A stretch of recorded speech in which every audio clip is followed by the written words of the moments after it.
Normal ken yam kanas diala content barwani lingua seme bia kamal kanur online TV channel and the mandun shan kosnyak gore jeno bana jome bana jaling and wale shangawal kel kapai baro ron kina dangro ide jan dangro ide diech bana rwacha katin content lat karodien ray duaran kone de kone shal kenware John gore benwa ya kel gwasame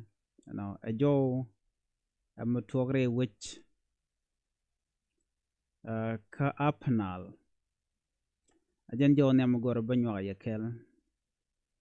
some of the information bana ko jeg dermo bajo danan chalat gwasame gore jeno benwa ya kel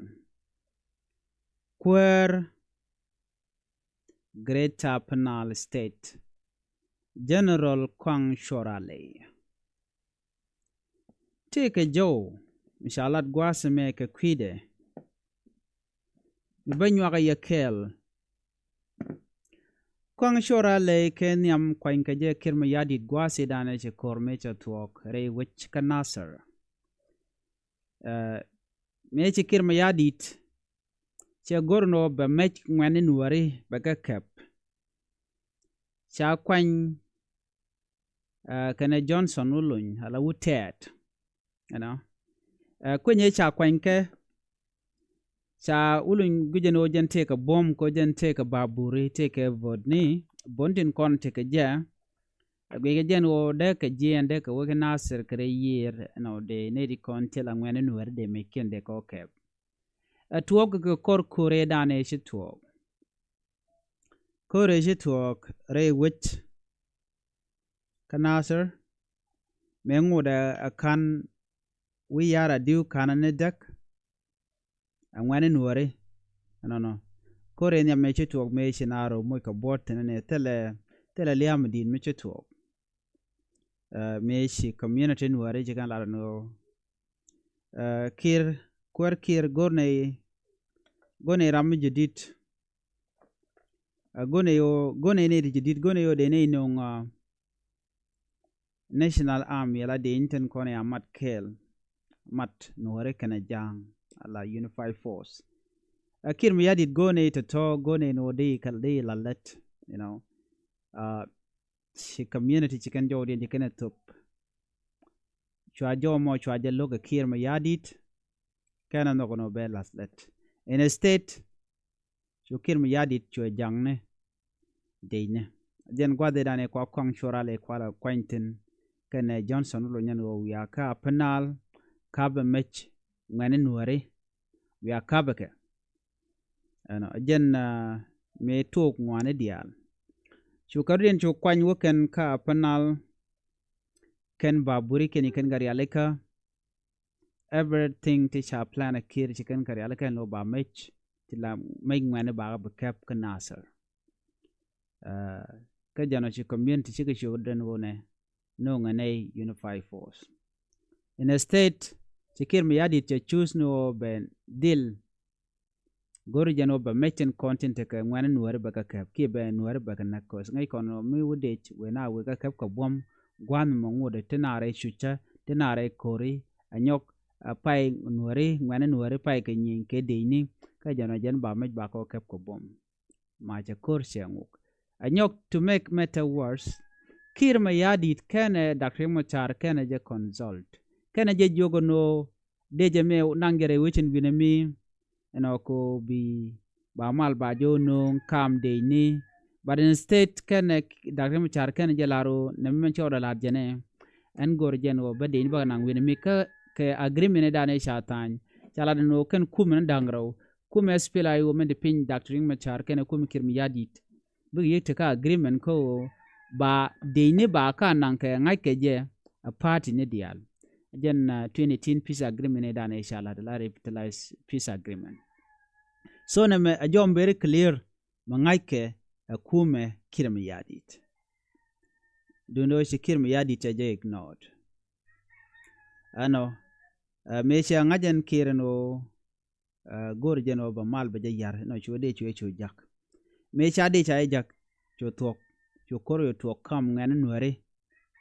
kadoma ko korwe tuok kujimi kuje waka ko wulang me korme tuok no ka tai dan shiga de inong ka je ka chire nyal shiga ben chu kor mo chu wa chu kor chu tuok den ka kor chu ngwane you can we yara di chu yan mat jen tai dan i kori tuok chu we yara di chu ayu dak so you konte diala kon charen lat ti kono yo ngai ken diala no gum le rodo shu na ko ba dak ma char ba je yen bel ka jen go jen jog je jen boro nyenya kana me mo chi tuok ka me kem yadi tuok ti diala. So from there me kor me tuok chwa kɔaŋ shora le chwa kwany ala governor dung apnal kɔaŋ shora le dab kije ka nasir u nasir jaram dan de nasir de jenong mal bara ina wen stir der mal de jenong che yarre nasir che jadak anyway ba yo nong message de yo ko kwide chan manana chala de kwide ban jelat all the details in jak kɔaŋ kir wuri chal ka me kɔaŋ shora le ko dong chira mende gor ka tin jekten ko ne lat ko rodien kɔaŋ shora le shawka rang county taping apnal taping de jen chaje loro longa ne tin wan lat jen wo jen ramme gwa kwer mo gwa long mo nogna chana chaka dek ka yen me gu yene shu nuääri tila jidware nere kon te kanasir ke jidwar kɔaŋ shora le jen goda na dab ko kɔaŋ shora le ten kana ni tama na ne ko refugee camp ten nare shushka ya dor nasir ke le che dakka ga nasir ngum shi dier ke je netin kon te ya ke general kɔaŋ shora le no kwermo gwa nete ti ke tet kene jangtin kontin kwa kɔaŋ shora le kwa le use ko ben were bakanak ba jidwar point de bakanak so amal mutedi mal mi mo ki el yagje no jen kwer mo gwa gwan me nagne ne ko wanga ke mena gat ko tel mo gwa mele dikake de jen kula la kwere de so jen jodan gore de yen leng ka ku kɔaŋ shora le leng me shalat me gorno de yen leng ka do badanen shajelat keje te ke shekene wut te sha yo sha ka dol chikan yo jaka afrika ba ka bla tete go men me cha dor kien chakalat chelo dien chete de lung ko che doren che tok kalene madane gor ke jeno de lat keje an wenamo ramadan ikan lalet dong aran chi mana dien kira mo wadien ko ngai konan tamla toga no bran bi jugo no lenia sheng relieka baben wenamo ko ken weekend rar chien gwadan bu shing ten forever temporarily shu kan wo chu kan de alaka shu kan gorno bu let ke tech me chi let ke tech chi let ke dwell to go long ka africa dwell to go okay dwell to go long me siguri en la techo to chu lodien chu te da long ko do brana cha dor ken chalat keje chu kan gorno ken buga ben ka afrika ko bi ken dori shi ken kalat bi ken ka benen ken o de ken la belong de ken bi je kana de ga bangar kanet konta la jidwarien ke de bangar ka wedien ko let ken wedien ka ko kor gwan ber ko shi ga jen rar kamer kema ke wi di ala content rar and when mo chukan goro biga ben ka afrika we can take we can le bigujin go tedi chule dien chote da longo manan chalar kano chidwil ken chiga tokolat go ken ga ben ka afrika me chiga ben ka afrika chiga chup dorien me chiga chup dorien tika nega kalien chuga chude tin ka benian and when mo chukan goro no biken ngar medit biken ngar chukana goro biken na ideal tin kono tiega ka biken ka ngara mena watken chukana ideal chol shuna mit cheng mit ke kames na ko jen dana tuok telo dien ke jitiega dien chukana ideal ken ka chol ko ken ngayen no neit kon le rar long ya choy midi tele cheng mudere luar ke je chi lat chi ta dana ti afrika ga je melaran la tika tane diale jen free tele mudien melody but keke tele mishale lo lang dien o michran cho kulo jien cho ka Africa bu kulo belong ka Pedro dong cho belalet mi chi ben ka Africa mo ano shu kan ngar mo shu kan ngar shu kan ideal kontin la jitiek de nyu kan ka chol chu na shu ka ngar mi di dei cheng doin ka bul mat ka kɔaŋ mit kan ka kwen amene mo chi ngar che tok ka weather to ngar ka weather no chine ideal shu yu jien ana ran chu jien cheng ko chengar che tok mi ngar che tok na jien no be family bar yu lo dot chu yu lo dot jen kene shode ran kene gut che kene gut mi chi do dori no ne chi ka wo toj lo ka toj chi pinja ba krun wang mi chi pinja ba go mi sha gwela ka mo cha che kene wut kan dangro cha ga je ka lo cha panken cha ga je chikliu cha ram kel kwan to kal cha ram kel kwan geke kal nire kal cha chieng cha de gwitel mi cha dak changa kel no cha nang ne kan dangro ko kan to chang cha polinu cha ga yodeka ano te ga mi chi tuok dore ngar na tin tiang cha chikene wutin kone pai berar kamer cha kanak ram kweka mi na beno cha ne tin kontin te gwangar ka cha tanen cha ga chol ka ta dana chirim je tuok ja cha investigation cha jalat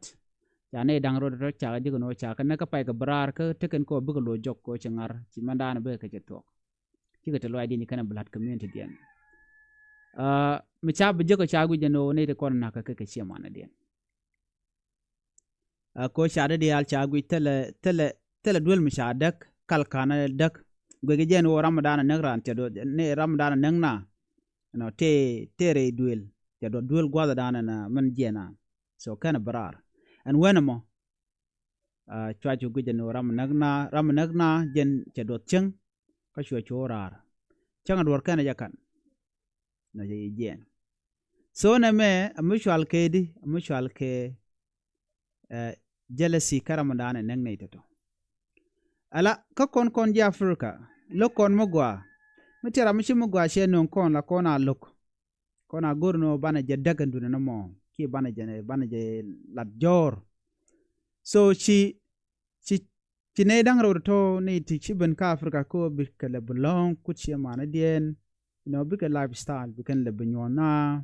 lel kana mon kana ba je teram kel ka within their family chene da totone shekanak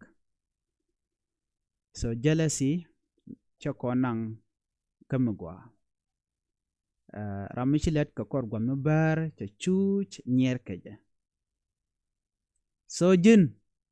gorno bi gwa dan titin bi ngach bi she mor bi ka ngach no ka ngane nyot kene yawodia chwa ran chwa jangat la jealous people can eat malan lat min gwadan de la kana lok cheng tel mi jeng mi lat kaka so na me listen mo ko kondial ano tiada rodun a cheng bu mu gwa ba binung tel mi jeng mi lat karan te garam nyire ke jen o dong te mu gwa la de kaka so brana gorno be jibat so tiada rodun ka ngada ne te ngayen no ram de yengat so gaga dwel kuno gwa chwa jala ka wari so jen jo dana go de nyoy kel en biya te kamal ban nyoy jig mudien bye bye